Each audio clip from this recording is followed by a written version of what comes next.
इंकलाब जिंदाबाद साथियों। कभी कभी एक सवाल सिर्फ सवाल नहीं होता, वह हजारों लोगों की आवाज बन जाता है। और आज सवाल कॉलेजों से पूछे जा रहे हैं, लेकिन जवाब आने वाली पीढ़ियों का भविष्य तय करेंगे। और यह आवाज मजबूती से मैंने शुरू कर दी है और जल्द आपको बदलाव देखने को मिलेंगे। और आज ये मेरी पहली आरटीआई है संबंधित विभाग को। मेरा लक्ष्य सिर्फ जवाब पाना नहीं, कृषि शिक्षा को अच्छा बनाना है। और यह लड़ाई किसी व्यक्ति की नहीं है, न मुझे कोई पद चाहिए, न मुझे कोई लाभ, ना ये कोई राजनीतिक लड़ाई है, ना किसी के ऊपर आरोप। यह लड़ाई है उन लाखों कृषि छात्रों की, उनके माता पिता की और इस देश के कृषि भविष्य की। लड़ाई है देश के भविष्य को बेहतर बनाने की। लड़ाई है शिक्षा व्यवस्था में सुधार की। और इस लड़ाई को पूरी पारदर्शिता के साथ मैं लड़ूंगा। पर यह लड़ाई मेरे अकेले की नहीं है, मुझे आप लोगों का भी साथ चाहिए। राजस्थान में सन 2022 से लेके अभी तक जो नए कृषि महाविद्यालय खोले गए हैं, उन्हें किसी भी एग्रीकल्चर यूनिवर्सिटी के अंडर न देकर हायर एजुकेशन डिपार्टमेंट को दिया गया है। तो संबंधित डिपार्टमेंट को मैंने उन कॉलेजेस के लिए जो सूचनाएं मांगी है वो निम्नलिखित है। आज आरटीआई फर्स्ट की मैं बात करूंगा, इसके बाद डे बाय डे जो सारा प्रोसेस है वो मैं आपको बिल्कुल पारदर्शिता से दिखाऊंगा और क्या बदलाव हम ला सकते हैं, लाए हैं और लाने चाहिए, सारी बात हम करेंगे। सूचना का अधिकार अधिनियम के तहत मैंने संबंधित डिपार्टमेंट से निम्न सूचनाएं मांगी हैं जो आपके सामने हैं।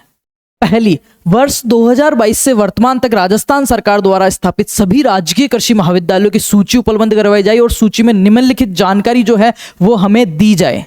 प्रत्येक महाविद्यालय का नाम, जिला एवं स्थापना वर्ष बताया जाए। प्रत्येक महाविद्यालय किस विभाग के प्रशासनिक नियंत्रण में संचालित हो रहा है, इसकी जानकारी दी जाए। प्रत्येक महाविद्यालय के संचालन के प्रारंभ करने की तिथि बताई जाए। प्रत्येक महाविद्यालय के वर्तमान प्राचार्य का नाम, पद स्थापन आदेश की प्रति उपलब्ध करवाई जाए। प्रत्येक महाविद्यालय के स्थायी परिसर स्वीकृत है अथवा नहीं, इसकी जानकारी दी जाए। सबसे महत्वपूर्ण पॉइंट यह रहेगा, जिन महाविद्यालयों को स्थायी भवन निर्मित नहीं है उनके लिए वैकल्पिक भवन किस संस्थान में संचालित किया जा रहा है, इसकी भी हमारे को जानकारी दी जाए। प्रत्येक महाविद्यालय की स्वीकृत छात्र क्षमता, इनटेक कैपेसिटी कितनी है स्टूडेंट्स की, वो बताई जाए। और प्रत्येक महाविद्यालय में वर्तमान में अध्ययन छात्रों की संख्या भी उपलब्ध करवाई जाए। प्रत्येक महाविद्यालय के संबंध में मान्यता एवं संबंधी आदेशों की प्रमाणित प्रति उपलब्ध करवाई जाए। राजस्थान के विभिन्न राजकीय कृषि महाविद्यालयों में सहायक आचार्य, सह आचार्य एवं आचार्य के स्वीकृत जो पद हैं और वर्तमान में जो वहां पे कार्यरत है या जो वीकेंड सीटें हैं, जो खाली पद हैं, उनके बारे में विषयवार महाविद्यालय के कुल संख्या को प्रमाणित सूची प्रदान करें,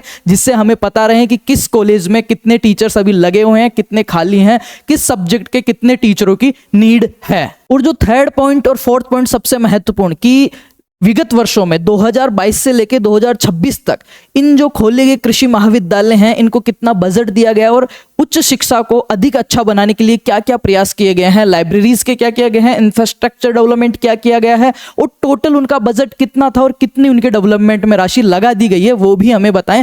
नेक्स्ट जो हमारा पॉइंट है, विद्या संबल योजना या गेस्ट फैकल्टी जो है, उसके तहत किस महाविद्यालय में, किस कृषि महाविद्यालय में कितने टीचर्स किस सब्जेक्ट पे लगे हुए हैं और उनको किस आदेश से लगाया गया है, कितनी उनको सैलरी दी जा रही है, जो टोटल बजट आया है उसमें से ग्रोथ और डेवलपमेंट में और इसको अच्छा स्तर करने के लिए कितना स्पेंड किया गया है। यह सब सवाल मेरे व्यक्तिगत सवाल नहीं है, कहीं ना कहीं ये सवाल और इनके जो जवाब आएंगे वो अपनी कृषि का जो भविष्य है, जो आने वाली पीढ़ियों को जो अपॉर्चुनिटीज मिलेगी, उनको कहीं ना कहीं इंप्रूव करेंगे।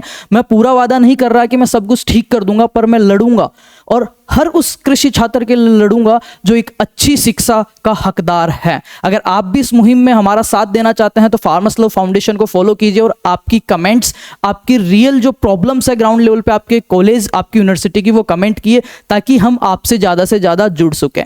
नेक्स्ट आरटीआई सेकंड मैं आपके सामने पेश करूंगा। Thank you so much.